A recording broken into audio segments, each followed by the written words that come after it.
പറയുന്നത് ബോബി ചെമ്മണ്ണൂറിന്റെ കേസിൽ എനിക്കെതിരെയാണ് പരാതി, രാഹുൽ മാങ്കൂട്ടത്തിനെതിരെ വന്ന ആദ്യ പരാതിയിൽ എനിക്കെതിരെയാണ് പരാതി, ഇപ്പൊ ഈ ഭർത്താവിനെതിരെ കൊടുക്കുന്നതിന് വരെ എനിക്കെതിരെയാണ് പരാതി. അത് ചെയ്യും. മുകേഷ് ഇപ്പം പറഞ്ഞു തുടങ്ങിയാണ് അതിന്റെ കറക്റ്റ്. ഈ പരാതിയിലും തട്ടിപ്പ് കാണിച്ചാൽ എന്ത് ചെയ്യും? ഈ വ്യാജ പരാതി നമ്മൾ കേട്ടിട്ടുണ്ട്. ഈ വ്യാജ പരാതി എന്ന് പറഞ്ഞാൽ എന്ത് ചെയ്യും? എനിക്കറിയില്ല. ഞാനിപ്പോൾ തിരുവനന്തപുരം സൈബർ സ്റ്റേഷനിൽ ചെന്ന് ബഹുമാനപ്പെട്ട SHOയോടും പോലീസുകാരോടും സംസാരിച്ചിരുന്നു. അവർ പറയുന്നത് ഇതുവരെ തങ്ങൾക്ക് അങ്ങനെ ആ പരാതിക്കാരി ഒരു പരാതി നൽകിയിട്ടില്ല എന്നാണ്. ശരിയാണോ തെറ്റാണോ എന്നും എനിക്കറിയില്ല. സബ്ജക്ട് ടു കറക്ഷൻ, നിങ്ങൾക്ക് അന്വേഷിക്കാം. ഇന്നലെ എല്ലാ മാധ്യമങ്ങളും, നമ്മുടെ എല്ലാ മുഖ്യധാരാ മാധ്യമങ്ങളും വാർത്ത കൊടുത്തത് രാഹുൽ ഈശ്വറിനെതിരെ ആ പരാതിക്കാരി ഒരു പരാതിയുമായി വരുന്നിട്ടുണ്ട്, തന്നെ അധിക്ഷേപിച്ചു എന്ന് പറഞ്ഞു. അത് പൂങ്കുഴലി മാഡത്തിന് കൊടുത്തു. പൂങ്കുഴലി മാഡം അത് സൈബർ പോലീസിന് കൈമാറിയെന്നാണ് എല്ലാ മാധ്യമങ്ങളും ഇന്നലെ റിപ്പോർട്ട് ചെയ്തത്. അപ്പോൾ അത് വിശ്വസിച്ച് ഞാൻ രാവിലെ ബഹുമാനപ്പെട്ട ഹൈക്കോടതിയിലേക്ക് എൻ്റെ മുൻകൂർ ജാമ്യം മൂവ് ചെയ്യാൻ പറഞ്ഞിട്ടുണ്ട്.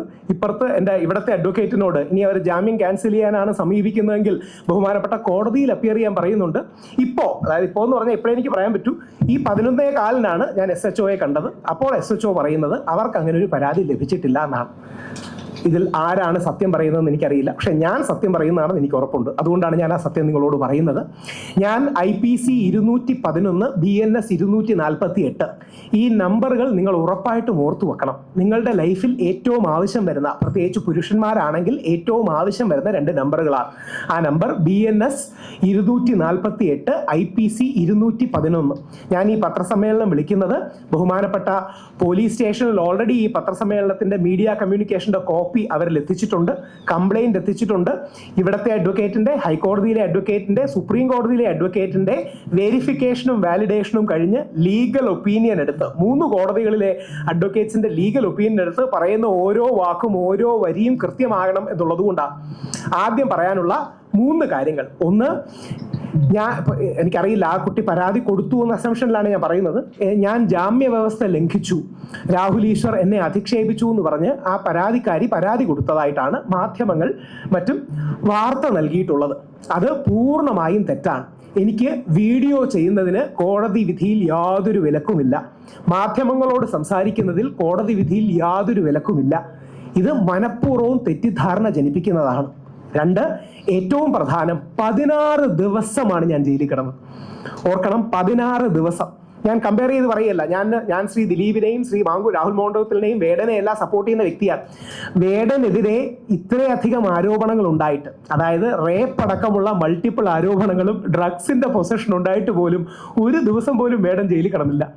ഞാൻ 16 ദിവസമാണ് ജയിലിൽ കിടന്നത്. അതിന്റെ കാരണം, യഥാർത്ഥത്തിൽ ഇത് പറയുന്ന ഒരു തീവ്ര ഫെമിനിസ്റ്റ് ലോബിയുടെ ടാർഗറ്റ് അവർക്കെതിരെ അഭിപ്രായം ഉന്നയിക്കുന്നവരെ നിശബ്ദമാക്കലാണ്. ആത്യന്തികമായി രാഹുൽ മാങ്കൂട്ടത്തിനെതിരെയോ ശ്രീ ദിലീപിനെതിരെയോ ശ്രീ വേടനെതിരെയുള്ള കേസുകൾ കോടതിയിൽ നിലനിൽക്കില്ല എന്ന് ഈ ആരോപണം ഉന്നയിക്കുന്നവർക്ക് നന്നായിട്ടറിയാം. അവരെ പിന്തുണയ്ക്കുന്ന ഒരു തീവ്ര ഫെമിനിസ്റ്റ് ലോബിക്കും അറിയാം. പകരം അവർ ഉദ്ദേശിക്കുന്നത് മാധ്യമ ചർച്ചകൾ ഉണ്ടാക്കാനാണ്. നിങ്ങൾ മാധ്യമങ്ങളെ ഉപയോഗിച്ച് മറുഭാഗത്തെ ആൾക്കാരെ കരിവാരി തേക്കാനാണ്.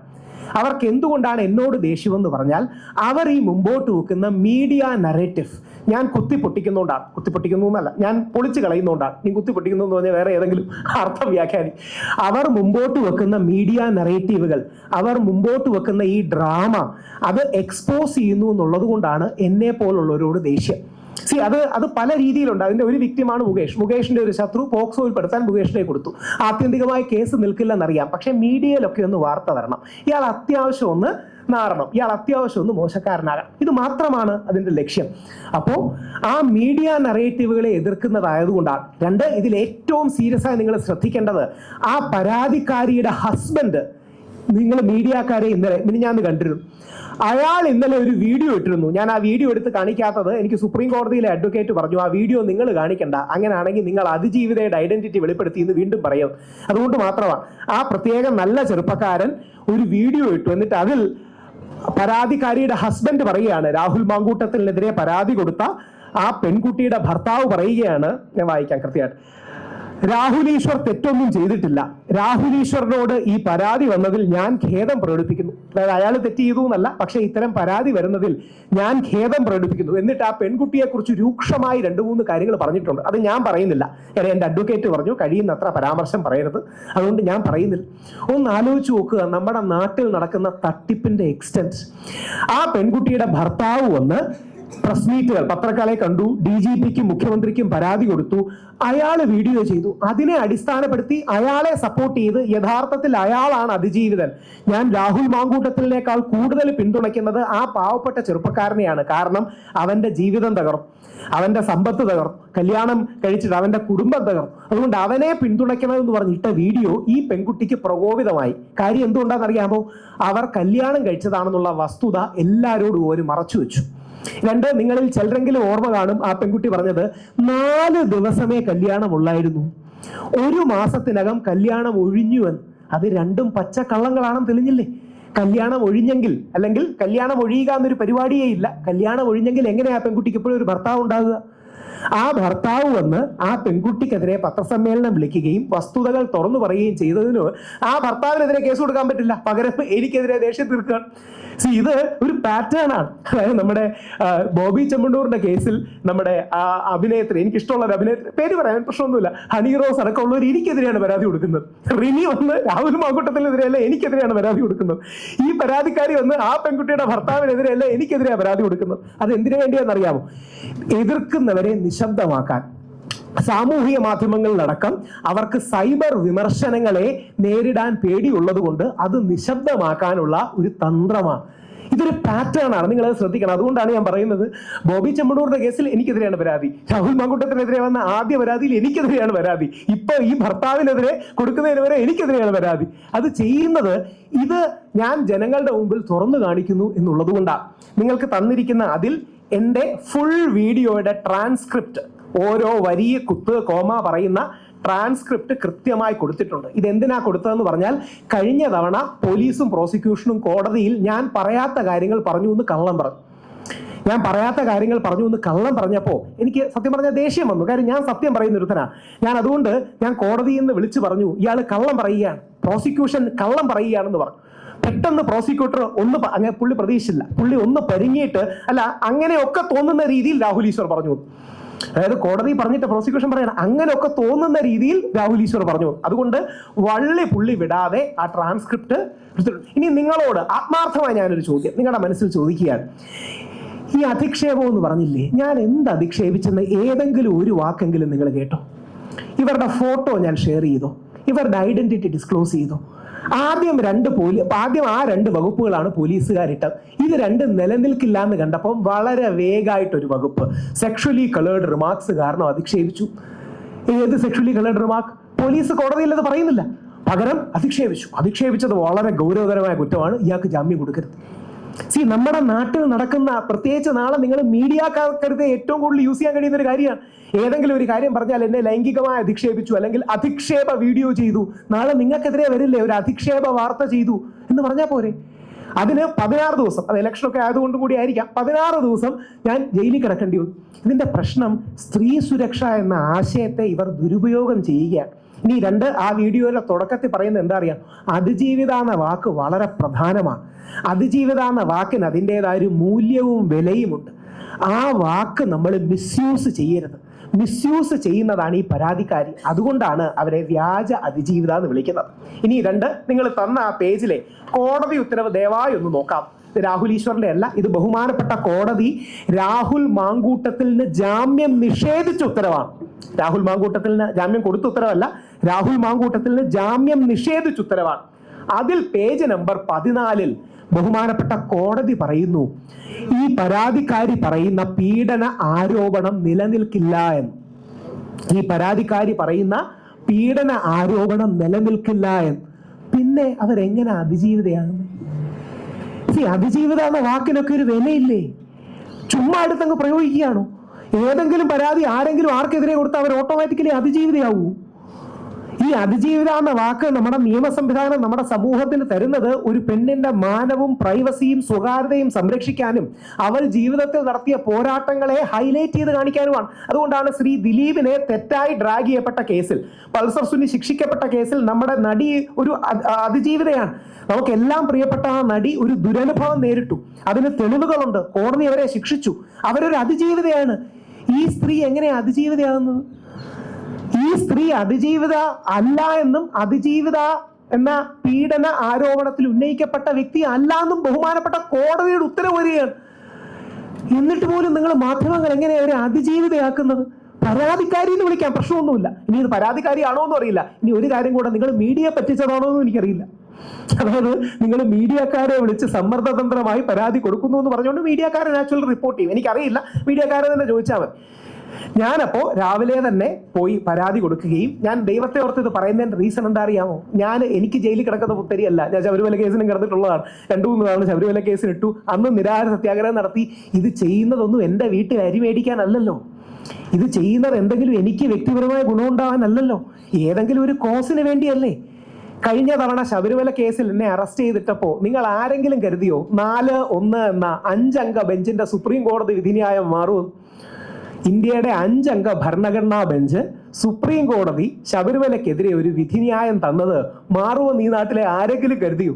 ഈ നാട്ടിലെ ഒരു രാഷ്ട്രീയ പാർട്ടിയെങ്കിലും ആദ്യഘട്ടത്തിൽ നമ്മളെ സപ്പോർട്ട് ചെയ്തു.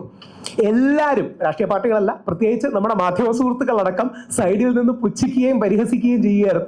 എന്നോടൊന്ന് പറയുന്നത് എന്താണെന്ന് അറിയാമോ? നിന്നെ ട്രോൾ ചെയ്യാൻ നല്ലൊരു അവസരമാണ്, ഞാൻ എന്നെ നെഞ്ചിൽ ചവിട്ടിയെ കയറൂ എന്ന് പറഞ്ഞത് ഞങ്ങളുടെ ചാനലിൽ കൂടെ വന്നിരുന്ന് പറയണേന്ന് പറഞ്ഞ മീഡിയക്കാരുണ്ട്. ഞാൻ ചോദിച്ചു, അത് എന്തിനാണ്? നാളെ അവിടെ സ്ത്രീകൾ കയറുമ്പോൾ സൈഡ് ബൈ സൈഡ് ഈ ഫുട്ടേജ് വെച്ച് നിന്നെ ട്രോൾ ചെയ്യാനാണെന്ന് നമ്മുടെ സുഹൃത്തുക്കളാണ് പറയുന്നത് കേട്ടോ, അങ്ങനെ മോശമായിട്ടൊന്നുമല്ല.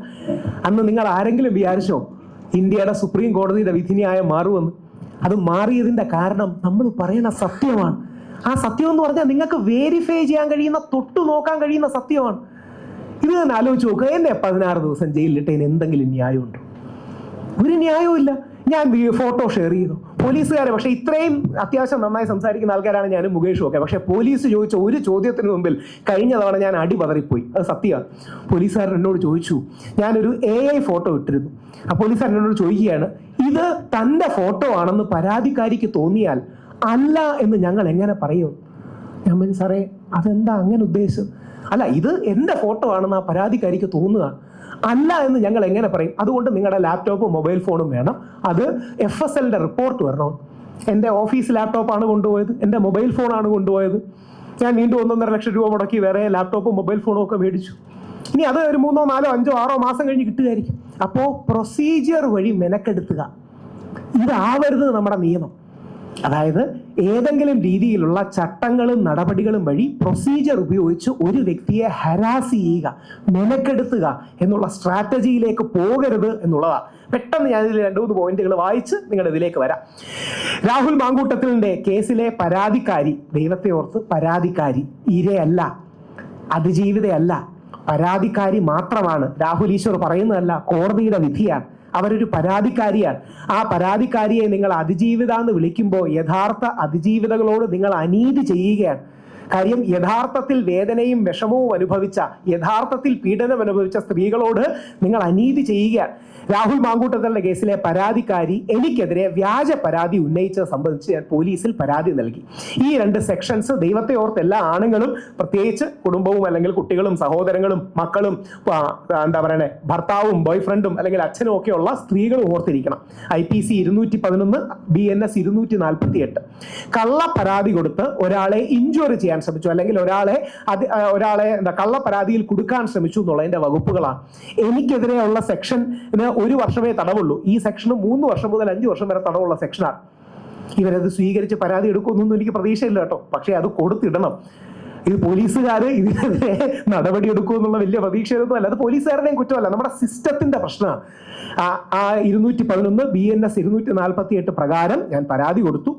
പരാതിക്കാരിയുടെ, ഇതാണല്ലേ പോയിന്റ്, പരാതിക്കാരിയുടെ ഭർത്താവിന്റെ വെളിപ്പെടുത്തലിൽ പ്രകോപിതയായിട്ടാണ് എനിക്കെതിരെ പരാതി നൽകിയത്.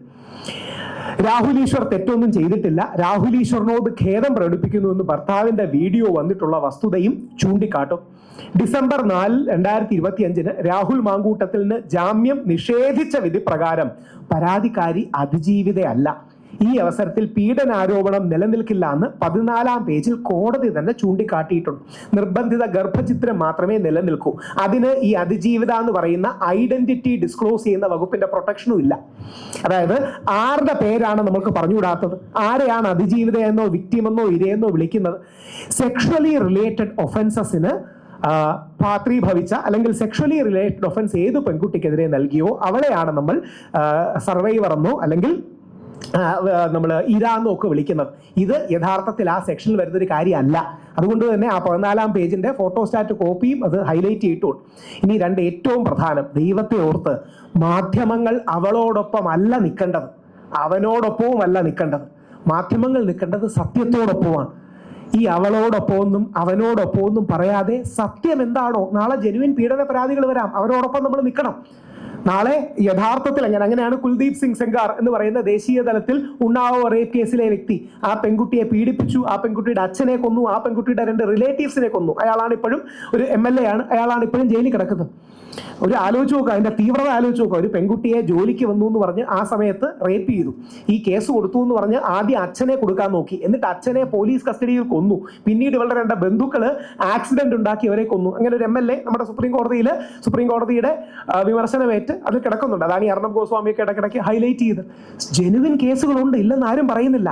അപ്പോൾ അവളോടൊപ്പമോ അവനോടൊപ്പമോ അല്ല, സത്യത്തോടൊപ്പം നിൽക്കണം. അങ്ങനെ പലപ്പോഴും നിൽക്കാത്തത് കൊണ്ടാണ് ഈ മെൻസ് കമ്മീഷൻ അടക്കമുള്ള കാര്യങ്ങളുടെ ആവശ്യം വേണ്ടി വരുന്നത്. ഒരു പരാതി വന്നാൽ കൂടെ നിൽക്കാൻ, സത്യം അറിഞ്ഞിട്ടും കൂടെ നിൽക്കാൻ ആരുമില്ല. ഞാൻ പറഞ്ഞ് അവസാനിപ്പിക്കുമ്പോൾ ഒരൊറ്റ ചോദ്യമാണ് നിങ്ങളോട് ചോദിക്കുന്നത്. നമ്മളെല്ലാം, ഞാനും മാധ്യമപ്രവർത്തകനാണ് 10-20 വർഷമായിട്ട്, അല്ലെങ്കിൽ നിങ്ങളെല്ലാം മീഡിയയിലേക്ക് വന്ന ഏതെങ്കിലും ഒരു കാലഘട്ടത്തിൽ നിങ്ങൾക്ക് ഒരു ആദർശവും സത്യവും ഒക്കെ വിശ്വസിച്ച് എന്തെങ്കിലും മാറ്റം ഉണ്ടാക്കാമെന്ന് വിശ്വസിച്ചല്ലേ ഈ പ്രൊഫഷനിലേക്ക് വരുന്നത്. എന്തെങ്കിലും നമ്മളാൽ കഴിയുന്ന രീതിയിൽ ഒരു ചേഞ്ച് ഈ ലോകത്തിനുണ്ടാക്കാം, എന്തെങ്കിലും നമ്മളാൽ കഴിയുന്ന സമൂഹത്തിന് പോസിറ്റീവായി ചെയ്യാം, എന്തെങ്കിലും സത്യത്തിലും ആദർശത്തിലും, ഇടതോ വലതോ മധ്യമോ ഏതെങ്കിലും ഒരു ആദർശത്തെ വിശ്വസിച്ചിട്ടൊക്കെ ആയിരിക്കുമല്ലോ നിങ്ങൾ വരുന്നത്. ആ ആദർശത്തിന്റെ ഒരു കണിക സത്യം ആവശ്യപ്പെട്ടുകൊണ്ട് ഞാൻ ചോദിക്കുകയാണ്, ഈ പെൺകുട്ടി പറയുന്നതിൽ എന്തെങ്കിലും കാര്യമുണ്ടോ? സത്യസന്ധമായി നിങ്ങൾ ചിന്തിക്കണം. ഈ പെൺകുട്ടി പറയുന്നതിന് എന്തെങ്കിലും കാര്യമുണ്ടോ? യഥാർത്ഥത്തിൽ വിമർശിക്കുന്നവരെ ഭീഷണിപ്പെടുത്തി ഇല്ലാതാക്കാൻ നോക്കുന്നതിന്റെ ഏറ്റവും നല്ല പതിപ്പല്ലേ നമ്മൾ കാണുന്നത്? അതുകൊണ്ട് ഈ കേസിൽ ബഹുമാനപ്പെട്ട മീഡിയ, ബഹുമാനപ്പെട്ട കോടതി, ബഹുമാനപ്പെട്ട മീഡിയ, ബഹുമാനപ്പെട്ട പോലീസ് അടക്കമുള്ള ആൾക്കാർ ഈ വിഷയത്തിന്റെ സത്യസന്ധമായ കാര്യങ്ങൾ ചെയ്യണം. ഇനിയും ജയിലിൽ പിടിച്ചിടാനുള്ള പരിപാടികളല്ല നോക്കേണ്ടത്. ഭരണഘടന എനിക്ക് ഉറപ്പു തരുന്ന മൗലിക അവകാശമായ ആവിഷ്കാര സ്വാതന്ത്ര്യം, വിമർശന സ്വാതന്ത്ര്യം ആർട്ടിക്കിൾ 19 പരിധിയിൽ വരുന്നതിന് ഉള്ളിൽ നിന്നുകൊണ്ടും റീസണബിൾ റെസ്ട്രിക്ഷൻസ് അഥവാ യുക്തിസഹമായ കാര്യകാരണ അടിസ്ഥിതമായ റെസ്ട്രിക്ഷൻസിനുള്ളിൽ നിന്നുകൊണ്ടുമാണ് ഞാൻ പറഞ്ഞത് എന്ന് ചൂണ്ടിക്കാട്ടാൻ ആഗ്രഹിക്കുന്നു. ഒരു അധിക്ഷേപവുമില്ല, ഒരു സെക്ഷലി കളർഡ് റിമാർക്കും ഇല്ല, ആ പെൺകുട്ടിയുടെ ഐഡന്റിറ്റി ഡിസ്ക്ലോസ് ചെയ്തിട്ടില്ല, ആ പെൺകുട്ടിയുടെ ഫോട്ടോ ഇട്ടിട്ടില്ല. ഒരു കാര്യം കൂടി ആലോചിക്കണം, ഇടുന്നതിൽ പോലും പ്രശ്നമില്ല, എന്നിട്ട് പോലും ഞാൻ ചെയ്യുന്നില്ല. കാര്യം ആ പെൺകുട്ടി അതിജീവിതയല്ല. എന്തിന്? ആ പെൺകുട്ടിയുടെ ഹസ്ബൻഡ് ഇട്ട വീഡിയോ ഞാൻ ലൈക്ക് ചെയ്തു പോലും ഇല്ല. എന്നെ സപ്പോർട്ട് ചെയ്തിട്ട വീഡിയോ ആണ്. ഇനി ലൈക്ക് ചെയ്ത് കഴിഞ്ഞാൽ അതിന്റെ പേരിൽ ഗൂഢാലോചന ഉണ്ടെന്ന് പറയും. നമ്മുടെ നാട്ടിൽ കള്ളക്കേസെടുത്ത് എതിർസ്വരങ്ങളെ ഇല്ലാതാക്കുന്ന ഈ പ്രവണത അവസാനിക്കണം. അതായത് പോലീസ് കേസുകളെ ഹരാസ്മെന്റിന്റെ ടൂളായിട്ട്, അതാണ് നമ്മൾ പോറ്റിയെ കയറ്റി എന്ന പാട്ടിൽ കണ്ടത്. മതസ്പർദ്ധ ഉണ്ടാക്കാൻ ശ്രമിക്കുന്നു എന്ന് പറഞ്ഞ് കള്ളപ്പരാതി ഇടുന്നു. അത് ദൈവം സഹായിച്ച് മീഡിയയുടെ എല്ലാം സ്റ്റാൻഡ് കൊണ്ടുകൂടിയാണ്. അതും കൂടെയാണ് മീഡിയയോട് പറയാൻ ആഗ്രഹിക്കുന്നത്. നിങ്ങൾ മീഡിയക്കാരുടെ സ്റ്റാൻഡ് പോലീസുകാർ സ്ഥിരവിരുന്ന് കാണുന്നുണ്ട്. നിങ്ങൾ വിശ്വസിക്കുന്നതിനപ്പുറം, നിങ്ങളാരും, എനിക്കറിയില്ല ഇവിടെ ആരെങ്കിലും പോലീസ് സ്റ്റേഷനിൽ കിടന്നിട്ടുണ്ടോ, പോലീസുകാരോട് യാത്ര ചെയ്തിട്ടുണ്ടോ, ജയിലിൽ കിടന്ന ഒരാളെന്ന രീതി പറയുക, സൈബർ സ്റ്റേഷനുള്ളിൽ കിടന്ന ആളെന്ന രീതി പറയുക. ഇവർ നിങ്ങൾ ഒപ്പിയെടുക്കുന്ന അഭിപ്രായം പറയുന്ന മുഖ്യധാരാ ചാനലുകൾ 4 or 5 മാറി മാറി കാണുന്ന പോലീസുകാരെ ഞാൻ അവിടെ കണ്ടു. അത് നല്ലതാണ്, ഒരു പൊതുജനത്തിന്റെ പൾസ്. നിങ്ങൾ എടുക്കുന്ന സ്റ്റാൻഡ് കോടതിയെയും, കോടതി എന്ന് പറയുന്നില്ല, കോടതിക്ക് ഇഷ്ടപ്പെട്ടില്ല, നിങ്ങൾ എടുക്കുന്ന സ്റ്റാൻഡ് നിയമ സംവിധാനത്തെയും പോലീസിനെയും സ്വാധീനിക്കുന്നുണ്ട്. പോലീസിന്റെ ഉന്നത ഉദ്യോഗസ്ഥർ വരെ, എൻ്റെ വൈഫൊക്കെ ആ ചാനൽ ഇങ്ങനെ പറഞ്ഞു എന്ന് വരെ പറയുന്നുണ്ട്. മീഡിയയുടെ പവർ അതാണ്. പോലീസും പ്രോസിക്യൂഷനും കള്ളം പറയുകയാണെങ്കിൽ പ്രതിരോധമായിട്ട് വർക്ക് ചെയ്യേണ്ടതാണ് മീഡിയയും കോടതികളും. ആ പ്രതിരോധമായിട്ട് വർക്ക് ചെയ്തില്ലെങ്കിൽ ആരെയും കള്ളക്കേസിൽ കൊടുക്കാവുന്ന ദുരവസ്ഥയുണ്ടാകും. വെറുതെ പേരും ഊരും നാളും ഇല്ലാത്തൊരു പരാതി വെച്ച് ആരെയും കൊടുക്കാം. ഈ സ്പേസ് മിസ്യൂസ് ചെയ്യാൻ ദൈവത്തെ ഓർത്ത് സമ്മതിക്കണം. ഇത് എനിക്ക് വേണ്ടി മാത്രമല്ല, ഞാൻ സ്ഥിരം പറയാറുണ്ട്, ഞാനിത് ചെയ്യുന്ന ഒരുപാട് പേര് എന്നോട് ജയിലിൽ പോയപ്പം എൻ്റെ കൂടെ നിന്ന് ചില പോലീസുകാർ സെൽഫി അടക്കം എടുത്തു. ഞാനിപ്പം അവരോട് പറഞ്ഞു, സാറേ ഈ കള്ളക്കേസുകൾ ഒരു ഇഷ്യൂ ആണ്. ഞാൻ ഈ പ്രവർത്തിക്കുന്ന എനിക്ക് വേണ്ടി മാത്രമല്ല, എൻ്റെ മക്കൾക്ക് വേണ്ടിയാണ്. വീട്ടിൽ 2 ആൺകുട്ടികൾ വളർന്നു വരുന്നുണ്ട്. എനിക്ക് പേടിയുണ്ട്, നാളെ അവർക്കെതിരെ കള്ളക്കേസ് വരുമോ? ആരെങ്കിലും കൊടുത്താൽ പോരെ? അവർ നാളെ ഒരു അഫെയർ ബ്രേക്ക് ചെയ്യുമ്പോഴായിരിക്കും, അവൻ്റെ സ്കൂളിലൊരു പ്രശ്നം ഉണ്ടാകുമ്പോഴായിരിക്കും, കോളേജിലൊരു പ്രശ്നം ഉണ്ടാകുമ്പോഴായിരിക്കും. ഈ കള്ളക്കേസുകൾ അവസാനിപ്പിക്കണം. എന്തെങ്കിലും 2-3 ചോദ്യങ്ങൾ ഉണ്ടെങ്കിൽ പരിധിക്കുള്ളിൽ നിന്ന് ഞാൻ മറുപടി പറയാം. ഇല്ലെങ്കിൽ നിങ്ങളിത് കൊടുക്കണം. മാത്രമല്ല, ഞാൻ പറഞ്ഞു നിൽക്കുമ്പോഴേ നിങ്ങളുടെ മനസാക്ഷിയോടാണ് ഞാൻ അപ്പീൽ ചെയ്യുന്നത്. നിങ്ങളുടെ മനസാക്ഷിയിൽ തൊട്ട്, ഹൃദയത്തിൽ തൊട്ട് ചോദിക്കുക, ഈ നാട്ടിൽ നീതിയും സത്യവും നടക്കണ്ടേ? ഇല്ലെങ്കിൽ നമ്മൾ എല്ലാവരും റിസ്കിലല്ലേ? നമ്മൾ എല്ലാവരും അപകടത്തിലല്ലേ? ശ്രീ ദിലീപ് 85 ദിവസം ദിലീപിനെ പിടിച്ച് ജയിലിലിടാൻ പറ്റുമെങ്കിൽ, കള്ളക്കേസിൽ വേറൊരാളെ പിടിച്ച് ജയിലിലിടാൻ പറ്റുമെങ്കിൽ നമ്മൾ ആരാണ് പിന്നെ സേഫ്? എന്തെങ്കിലും ചോദ്യങ്ങളുണ്ടെങ്കിൽ ദയവായി ചോദിക്കും.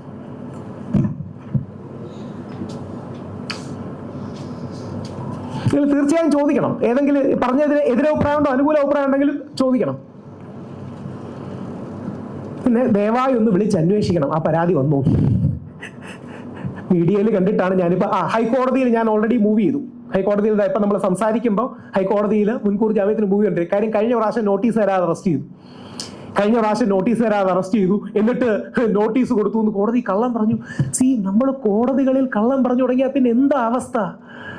ഒന്ന് ആലോചിച്ച് നോക്കുക. കോടതികളിൽ കള്ളം പറഞ്ഞു തുടങ്ങി. എനിക്ക് അന്ന് പറയാൻ പറ്റില്ല, പക്ഷെ ഇന്ന് പറയാം. എനിക്ക് വീണ്ടും ജാമ്യം നിഷേധിക്കാനായി കോടതിയിൽ കയറിയെന്ന് പ്രോസിക്യൂട്ടർ പറയുകയാണ്, പോലീസ് റിപ്പോർട്ട് വന്നിട്ടില്ല. എന്റെ ഫ്രണ്ടിൽ വെച്ചാണ് പോലീസുകാർ അപ്പം അയാളെ വിളിച്ചത്. അതായത് എന്റെ ഫ്രണ്ടിൽ വെച്ച് പോലീസുകാർ വീണ്ടും ഇത് അറിഞ്ഞപ്പോൾ അയാളെ വിളിച്ചു, ഞങ്ങൾ രാവിലെ റിപ്പോർട്ട് കൊണ്ട് തന്നല്ലോ. അതായത് ബേസിക്കലി ഞാൻ 2-3 ദിവസം കൂടെ ജയിലിൽ കിടക്കട്ടെ, ഇതാണ് ഉദ്ദേശം. അനീതിയല്ലേ? നമ്മുടെ ശത്രുക്കൾക്ക് നമ്മൾ അങ്ങനെ ചെയ്യാമോ? അവിടെയാണ് പറഞ്ഞ അവസാനിപ്പിക്കും. ഞാൻ ശബരിമല കൊള്ളയുടെ വിഷയം വരികയാണ്. ഞാൻ എല്ലാ TV ചാനലും ചർച്ച ചെയ്തിരിക്കുന്നതാണ്.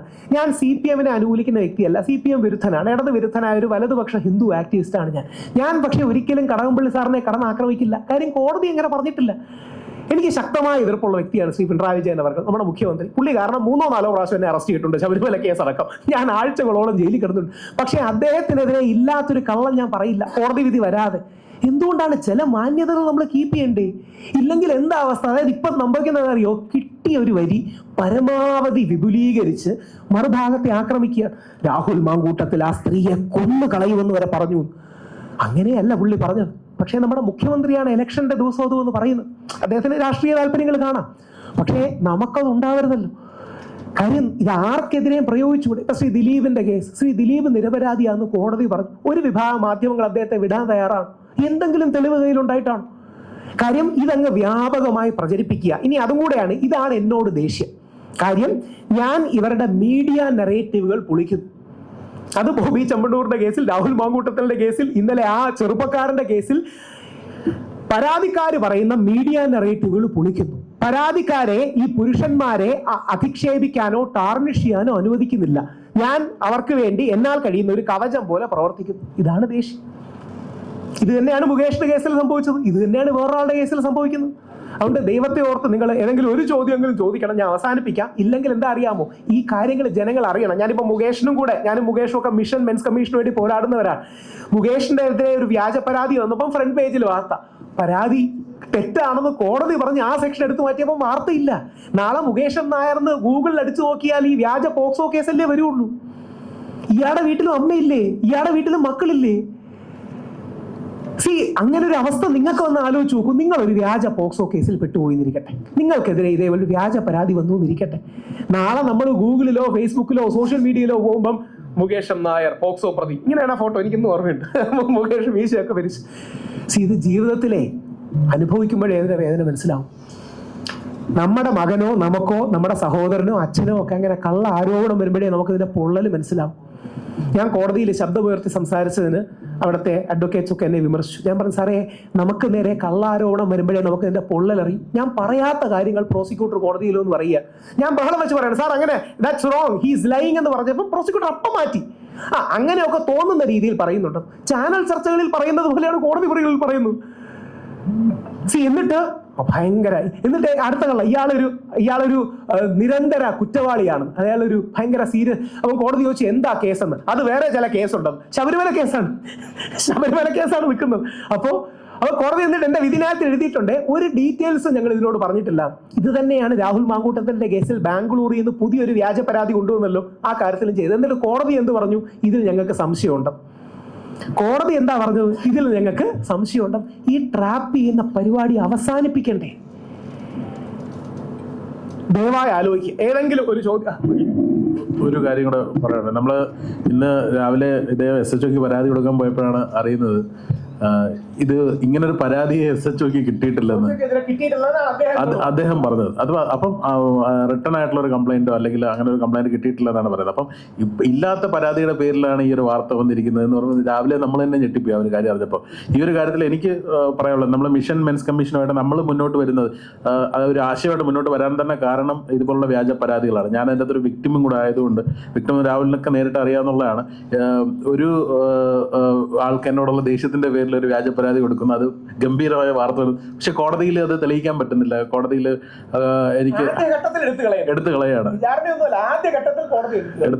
അപ്പൊ അത്തരം ഒരു അനുകൂലമായ ഒരു വിധി എനിക്ക് എത്രയും പെട്ടെന്ന് കോടതിയിൽ നിന്ന് കിട്ടുകയും ചെയ്തു. അപ്പൊ അതോടുകൂടി എനിക്ക് ആദ്യമാണ് എനിക്ക് തോന്നുന്നു മുകേഷിന്റെ കാര്യത്തിൽ മുകേഷിന്റെ ഭാഗത്ത് നിന്ന് അത്ര ശക്തമായ തെളിവുണ്ടായിരുന്നു. അതായത് മുകേഷിനോട് ആ പെൺകുട്ടി കാശ് ചോദിച്ചു. മുകേഷിന്റെ ഭാഗ്യത്തിന് ആ പെൺകുട്ടി ഒരു വോയിസ് നോട്ടായിട്ടാണ് കാശ് ചോദിച്ചത്. ഇല്ലെങ്കിൽ വാട്സാപ്പിൽ വന്നാൽ ഒരു പക്ഷേ വേണ്ട രീതിയിൽ റെക്കോർഡ് പോലും നമ്മൾ ചെയ്തെടുക്കാറില്ല. മുകേഷിന്റെ ഭാഗ്യത്തിന് ആ പെൺകുട്ടി വോയിസ് നോട്ട് ആയിട്ട് ചോദിച്ചു. ആ പെൺകുട്ടിയുടെ അച്ഛന് വയ്യ, അതിന് നമുക്ക് മനസ്സിലാവും. പക്ഷെ അച്ഛന് വയ്യ എന്ന് പറഞ്ഞ് വേറെ ആളുടെ കാശ് എടുക്കുകയാണോ വേണ്ടത്? ആ കാശ് കൊടുത്തില്ലെങ്കിൽ വ്യാജ പരാതി കൊടുക്കുകയാണ്. മുകേഷിന്റെ ഭാഗ്യത്തിന് വോയിസ് നോട്ടായിട്ട് മുകേഷിന്റെ മൊബൈലിൽ കിടപ്പുണ്ടായിരുന്നു. ഇല്ലായിരുന്നെങ്കിലും ഈ കേസ് അന്വേഷിച്ച സ്റ്റേഷനിൽ നിന്ന് കോടതിയിലോട്ട് റിപ്പോർട്ടും കൊടുത്തു. ഇങ്ങനൊരു സംഭവം നടന്നിട്ടില്ലെന്നും വ്യാജമായ പരാതിയാണെന്നും വകുപ്പുകൾ നീക്കം ചെയ്യുകയും ചെയ്തു. പക്ഷെ ഇപ്പോഴും എൻ്റെ ഏറ്റവും വലിയ വിഷമം എന്ന് പറയുന്നത് ആ വാർത്ത കാര്യക്ഷമമായിട്ട് അത് അങ്ങനെയാണ് എപ്പോഴും. നമ്മളിപ്പം മറിച്ചാണ് വാർത്ത വന്നിരുന്നെങ്കിലോ, പോലീസ് കൊടുക്കുന്ന റിപ്പോർട്ടിൽ എനിക്ക് പ്രതികൂലമായിട്ട് വാർത്ത വന്നിരുന്നെങ്കിൽ അത് ഭയങ്കര ബ്രേക്കിംഗ് ന്യൂസ് ആയിരുന്നു. മുകേഷ് നായർ കുറ്റം ചെയ്തെന്ന് പോലീസ് കണ്ടെത്തി, മുകേഷ് നായർക്കെതിരെ പോലീസ് ശക്തമായ തെളിവുകളെന്ന് പറയും. മുകേഷ് നായർ തെറ്റ് ചെയ്തിട്ടില്ല, അല്ലെങ്കിൽ ഇതൊരു വ്യാജ പരാതിയാണ്, ഇങ്ങനെ സെഷൻസ് എല്ലാം പോലീസ് അന്വേഷണം നീക്കം ചെയ്തത് കോടതി അംഗീകരിക്കുകയും ചെയ്തു. എന്നിട്ട് കൂടി ഇനി നമുക്ക് റെപ്യൂട്ടേഷൻ അല്ലേ, സ്ത്രീകൾക്ക് മാത്രമാണോ? ഇനി അതിന്റെ സീരിയസ്നെസ് എന്താ? മുകേഷ് ഇവിടുത്തെ ഒരു സ്കൂളിൽ പരിപാടിക്ക് വിളിച്ചത് ആ പ്രിൻസിപ്പളിനെതിരെ വിദ്യാഭ്യാസ റിയാക്ഷൻ എടുത്തു. ഇതേ പാർട്ടിക്കാർ തന്നെ ഇലക്ഷൻ ആയ സമയത്ത് ഒരു വീഡിയോ ചെയ്ത് തരുമോ എന്ന് പറഞ്ഞിട്ട് എൻ്റെ പുറകെ വന്നിട്ട് വീഡിയോ ചെയ്യാൻ നിർബന്ധിക്കുന്നുണ്ടായി. അപ്പൊ എനിക്ക് ഇതാണ് മനസ്സിലാവാത്തത്. നമ്മൾ സ്കൂളിൽ പോകുന്ന ഇത് സമയത്ത് നമ്മൾ വിമർശിക്കുകയും അതേ പാർട്ടിയുടെ ആൾക്കാർ വിമർശിച്ച ആൾ തന്നെ എന്നെ വിളിച്ചിട്ട് നമ്മൾ സപ്പോർട്ട് ചെയ്യണമെന്നൊക്കെ പറയുമ്പോഴത്തേക്ക് നമുക്ക് സത്യം പറഞ്ഞു കഴിഞ്ഞാൽ അതിനോട് വളരെ പുച്ഛമായിട്ടാണല്ലോ തോന്നുന്നത്. കാരണം ഒരു സമയം വിമർശിക്കുകയും മറുസമയം ഇതിപ്പം പുള്ളിയുടെ മറ്റേ അതൊക്കെ എടുത്ത് ചാർജസ് ഒക്കെ എടുത്ത് മാറ്റിയല്ലോ, ഇനിയിപ്പോൾ കുഴപ്പമില്ല, പുള്ളിയെ വെച്ച് നമുക്ക് വീഡിയോ ചെയ്യാം എന്നുള്ള സമീപനമായിട്ട് നമ്മളെടുത്ത് വന്നിരിക്കുകയാണ്. അല്ല, അതിൽ ഒരു കാര്യം കൂടെ, ഇതൊരു പാർട്ടിയുടെ മാത്രമല്ല. പാർട്ടികൾക്ക് തീർച്ചയായും CPM കുറെ കൂടി ലെഫ്റ്റ്, ലിബറൽ, പ്രോഗ്രസീവ്, ഫെമിനിസ്റ്റ് എന്ന നിലപാട് എടുക്കാറുണ്ട്. പക്ഷെ പാർട്ടിയുടെ മാത്രമല്ല, അതൊരു സിസ്റ്റത്തിന്റെ പ്രശ്നമാണ്. കള്ളമാണെന്ന് അറിഞ്ഞിട്ടും, പ്രത്യേകിച്ച് മാധ്യമപ്രവർത്തകർ കുറിച്ച് യങ്ങാണ്, മുതിർന്നവർക്ക് ഓർമ്മ കാണും, കള്ളമാണെന്ന് നമുക്ക് എല്ലാം അറിഞ്ഞിട്ടും നമ്മൾ ഉമ്മൻചാണ്ടി സാറിനെ വേട്ടയാടിയത്. എല്ലാവർക്കും കള്ളമാണെന്ന് അറിയായിരുന്നില്ലേ? എന്നിട്ട് ഉമ്മൻചാണ്ടി സാറിനെ എത്ര വർഷം വേട്ടയാടി? കോടതിയിൽ നിന്ന് അനുകൂല പരാമർശമാണ് എൽദോസ് കുന്നപ്പള്ളിക്ക് നിരന്തരമായി കിട്ടിക്കൊണ്ടിരിക്കുന്നത്. എൽദോസ് കുന്നപ്പള്ളി ഇപ്പോഴും ഒരു പീഡകനാണ്. അല്ലെങ്കിൽ ശ്രീ ദിലീപിന്റെ കാര്യം, അല്ലെങ്കിൽ ശ്രീ നിവിൻ പോളിയുടെ കാര്യം, അല്ലെങ്കിൽ ശ്രീ സിദ്ദിഖിന്റെ കാര്യം, ഇവരെ പോലുള്ളവർക്ക് രക്ഷയില്ലെങ്കിൽ പാവപ്പെട്ട ആണുങ്ങൾ എന്ത് ചെയ്യും? അതുകൊണ്ട് ഏതെങ്കിലും ചോദ്യം ഇല്ലെങ്കിൽ നമുക്ക് നിർത്താം. നിങ്ങൾ എൻ്റെ അഭിപ്രായത്തിൽ എന്തെങ്കിലും എന്നെ വിമർശിക്കാനെങ്കിലും ഒരു ചോദ്യം ചോദിക്കണം. പുള്ളി 50 ദിവസം കടന്നുപോകാൻ എൻ്റെ ഓർമ്മ. കേസിന്റെ ഡീറ്റെയിൽസ് അറിയാതെ ഞാൻ പറയുന്നില്ല, പിന്നീട് അതൊരു പ്രശ്നമാണെന്ന് ഉദ്ദേശം. അപ്പൊ ഞാൻ പറഞ്ഞ് അവസാനിപ്പിക്കുമ്പോൾ ഇത്ര മാത്രമേ ഉള്ളൂ. ഞാൻ ഈ പോരാടുന്നത് എൻ്റെ വീട്ടിൽ അരി മേടിക്കാനല്ല. ആ പരാതിക്കാരിയെ അല്ലെങ്കിൽ ഏത് പരാതിക്കാരിയെയും സഭ്യമായ ഭാഷയിൽ നിയമത്തിനുള്ളിൽ വിമർശിക്കാനുള്ള റൈറ്റ് നമുക്കുണ്ട്. ഈ പരാതിക്കാരും മഹാത്മാഗാന്ധിയോ മദർ തെരേസയോ അല്ല.